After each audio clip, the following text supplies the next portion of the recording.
Армысыздар, құрметті көрермендер. Біздің Энергоспик подкастымызға қош келдіңіздер. Бүгінгі біздің бағдарламамызда өте ерекше қонақ, шығармашыл қонақ. Өзіңізді таныстырып өтсеңіз. Барлықтарыңызға сәлем. Менің есімім Абдрахман Айбек, 4-ші курс студенті, ақпараттық қауіпсіздік жүйелерінің мамандығында оқимын. Ұлағат ұйымының қазіргі таңдағы төрағасы боламын. Қош көрдік. Рахмет. Біздің сізге қояр біраз сұрақтарымыз бар. Сізбен алмассақ, бүгінгі біздің подкастымыз өте қызықты болады деген ойдамын. Құдай қаласа. Сол сұрағымызды бастауға рұқсат берсеңіз. Әрине. Сіздер Ұлағат ұйымы, ол қандай ұйымды бізге дәріптейді және қай жылдан бері жұмыс жасап келе жатыр? Жалпы Ұлағат ұйымы 2008 жылы нақты ашылған. Қазіргі таңда 17 жылдық тарихы бар. Негізгі деректерге қарайтын болсақ, бірақ 18 жылдық тарихпен, өйткені 2007 жылы ашылып, бірақ официально болмаған. Одан кейін енді қазіргі таңда 18 жылдық тарихы бар Ұлағат ұйымы. Жалпы Ұлағат ұйымы қалай түсіндірсем болады? Ескі салт дәстүрлер, қазақтың ұмытылып бара жатқан ғұрыптары және тәуелсіздік әртүрлі кештерге қазіргі таңдағы заман талабына сай дәріптейді, яғни жастардың бойындағы таланттарын ашуға тырысады. Мынандай сұрақ болатын болса егерде, қандай шаралар, концерттер, немесе театрлық қойылымдар сіздермен ұйымдастырылады және олардың форматтары қандай? Жалпы Ұлағат ұйымы осы жылдың басында, яғни оқу жылының басында бірінші жігіттердің қарыстарын ашу үшін жұмбақ қыз сайысы ұйымдастырылады. Жұмбақ қыз сайысында бір қыз, ол қызды ешкім білмейді, осындай бір 10 немесе одан да көп еркектер шығып, өзінің күштерін сынап көреді. Сол ең соңында ұтқан жігіт өзінің аруына қол жеткізетін болады. Яғни сахнадағы алғашқы адамдары. Одан кейін республика күніне арналған кешіміз, тәуелсіздік күніне арналған кешіміз және де театрлық қойылымдар. Ұлағат ұйымының өзінің жеке біздің премия атты, біздің ағаларымыз, яғни 2 жыл бұрын бітіріп кеткен ағаларымыздың ойлап тапқан керемет бір кеші, барлық активистерді Ұлағат ұйымы өздері марапаттайтын болады. Және поэзия кеші бар, сонымен қатар конференциялар ұйымдастырамыз.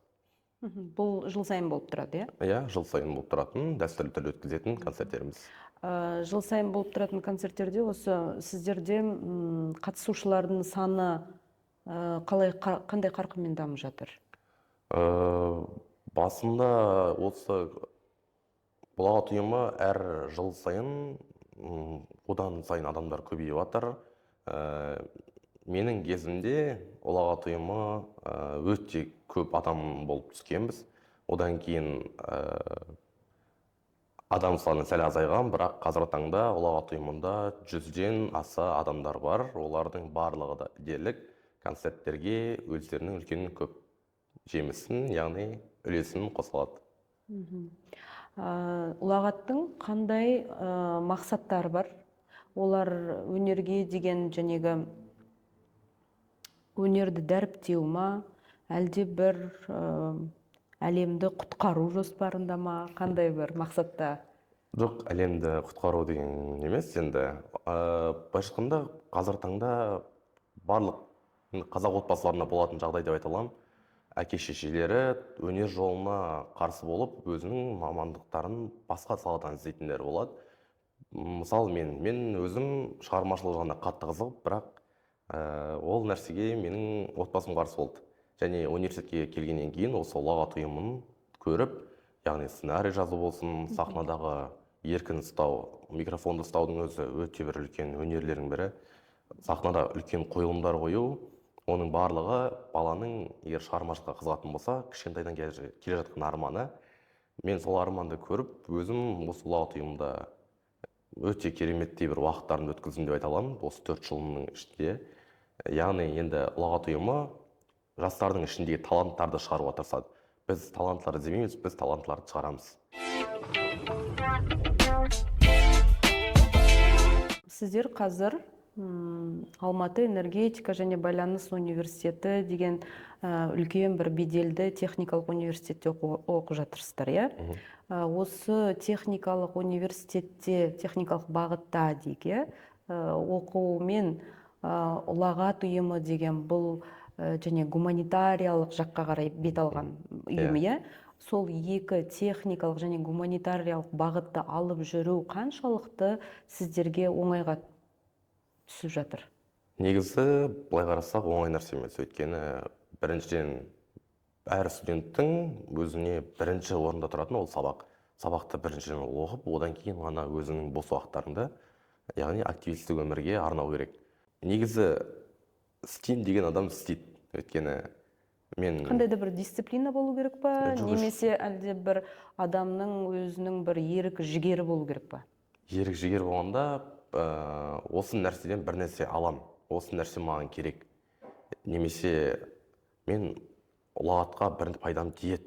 Осы ұйым арқылы мен өзіме керемет достар, жаңа орта табам. Немесе осындай клубты, осындай ұйымды әлде ертең оның болашағы мен шығар деген кереметтей ойлармен осылай келетін болса, сабаққа да үлгеруге болады, және активистік өмірге де үлгеруге болады. 4 жылдың ішінде сабақты да үлгердік, активистік өмірде де біраз жетістікке жеттік. Ұлағат сіздерді немен шабыттандырады? Ұлағат негізі әр студент, мысалы қазіргі таңда Алматы энергетика және байланыс университетінде бір ғана қалған адамдар емес, әр жерден жиналған студенттер, түкпір-түкпірден жиналып жатқан студенттер, осы студенттерге бір керемет орта керек. Өйткені барлығы өздерінің ауылдарынан болсын, қалаларынан болсын, кереметтей орталарын тастап, жаңа қалаға аяқ басады. Сол жерде, жаңа қалада оларға да бір кереметтей бауыр басатын орта керек болады.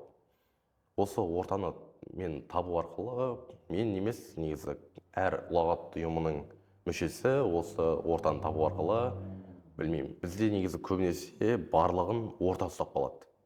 Кереметтей орта құра алатын болсаң, ол ортаны ешкім шыққысы келмейді. Концертке өзің рөл алмасаң да, бірақ сен ұлағаттың бір вайбын сезіну үшін жүргің келеді. Мен осы подкастқа келердің алдында біраз сұрақтарға дайындалдым, енді сіздерге қою үшін. Бірақ қазір сізбен сұхбаттаса отыра, менде мынандай сұрақ туындап жатыр. Біз қазіргі таңда жұмысқа алушылар дейік, солар кәсіпкерлер көбіне студенттерден екі түрлі ізденісті талап етеді.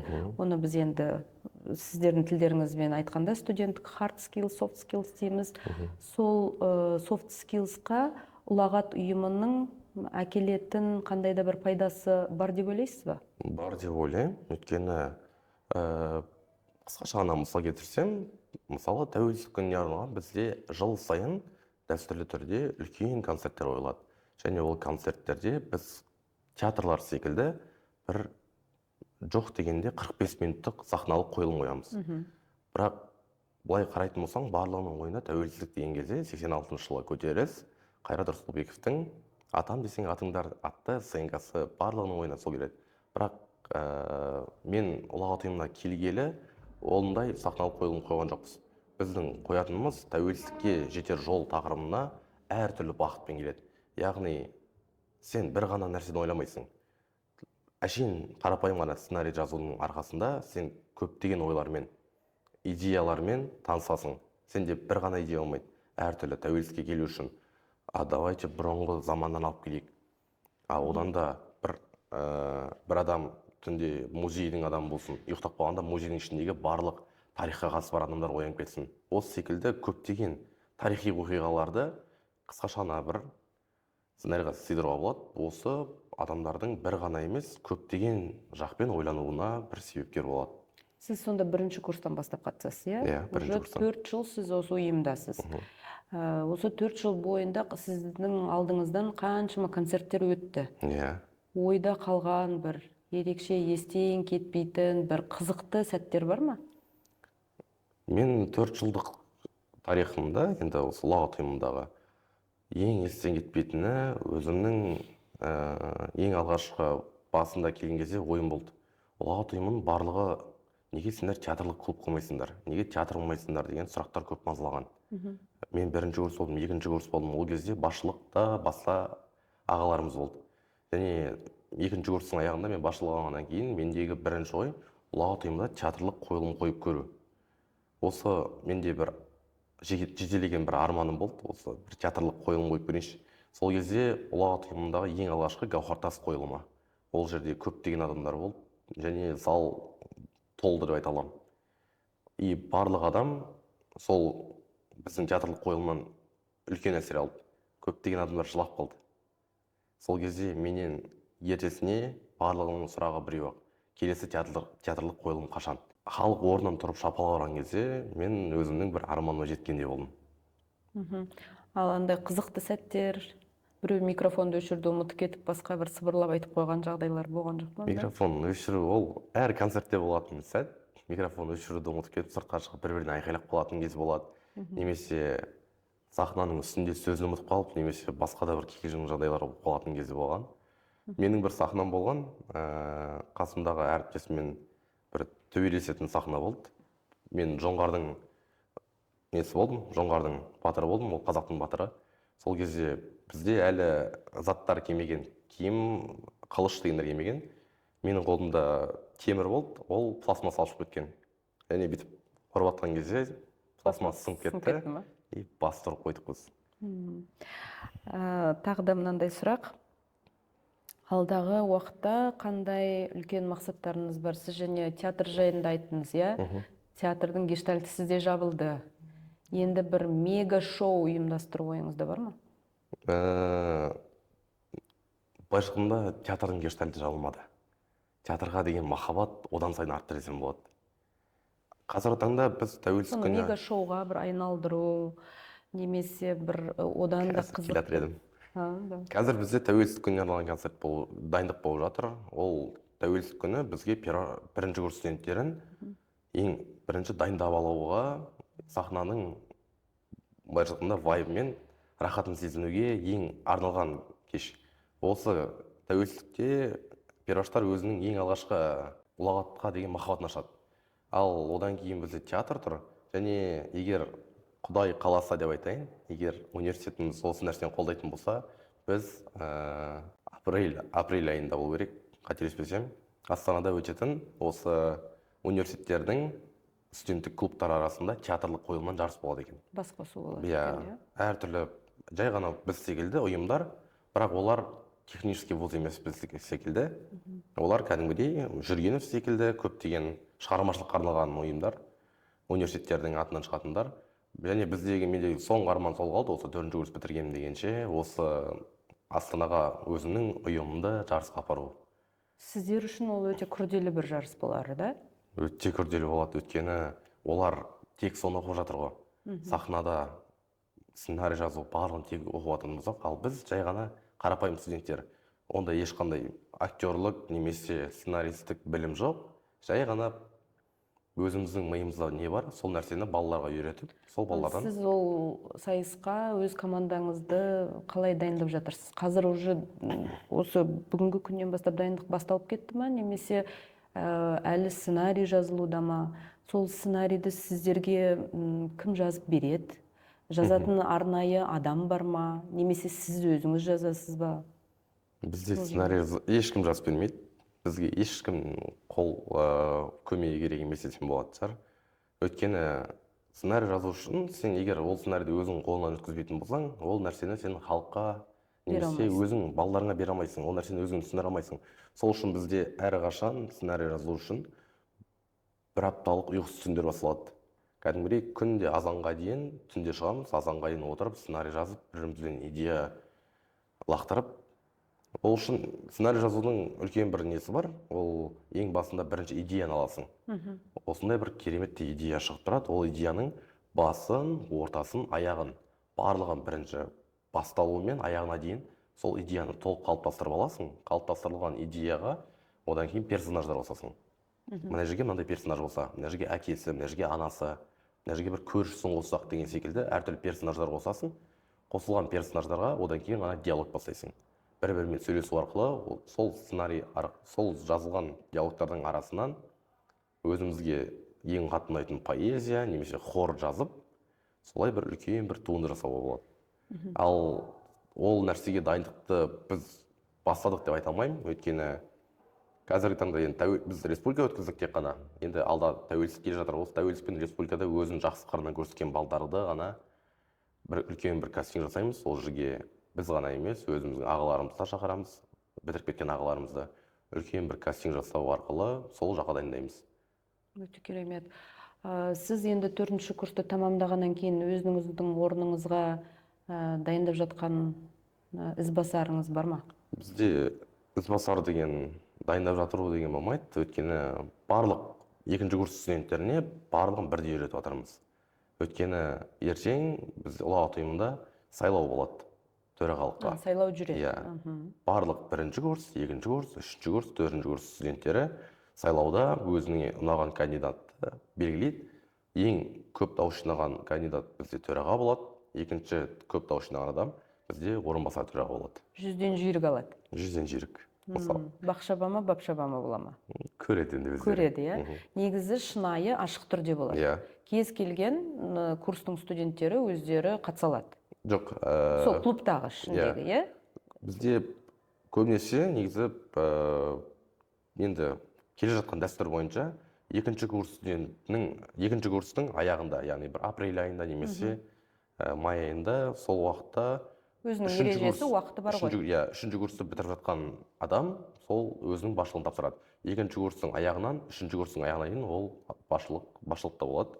Одан кейін келесін өзі тағайындап кетеді. Тек менің кезімде ондай нәрсе болмады. 2-ші, 3-ші курспен түсінікті. Енді жас түсіп жатқан балалар, болашақ біздің студенттеріміз, абитуриенттер, ол кісілер қазір бізге келіп түскеннен кейін олар қалай осындай іріктемеден өтіп сіздің ұйымыңызға түсе алады? Сол жайында қысқаша бізге айтып берсеңіз.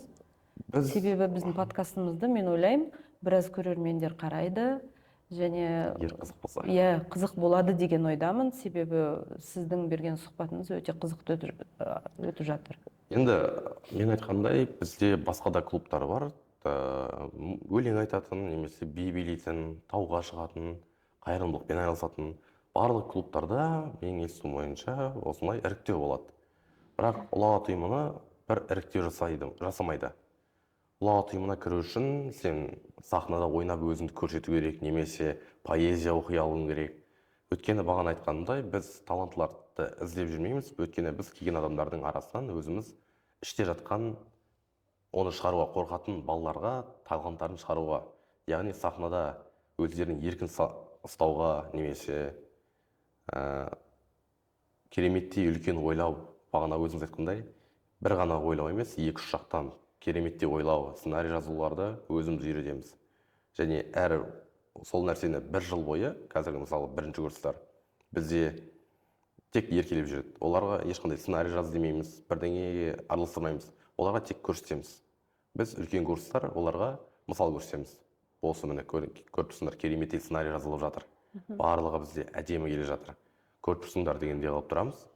Одан кейін 2-ші курста оларды жайлап сценарий жазу немесе концерттерді өткізуге былай көрсете бастағаннан кейін 2-ші курстың аяғында олар өнерді сіңіру дейсіз ғой басында, иә? Содан кейін барып өзінің өнерін паш ету. Иә, асықпай. Кезең-кезеңмен, уақытылмен, да? Айбек, сізге бүгінгі осындай керемет, әсерлі сұхбат бергеніңізге рахмет. Сіздерге рахмет. Сіздерде біздің Қазақстанымызда жастар көбейе берсін. Сізге шығармашылық мол табыстар, арманыңызға жетіңіз. Әмин. Осы жолдан таймаңыз. Сізге тек қана биіктерден көрінуге, техникалық мамандықпен осы ұлағатты ары қарай жалғастырып, үлкен бір депутат болуыңызды, биіктен көрінуіңізді сізге тілеймін. Құрметті көрермендер, бізбен болғандарыңызға көптен көп рахмет. Біздің подкастымыз сіздердің ойларыңыздан шығады деген сенімдеміз. Келесі кездескенше қош сау болыңыздар.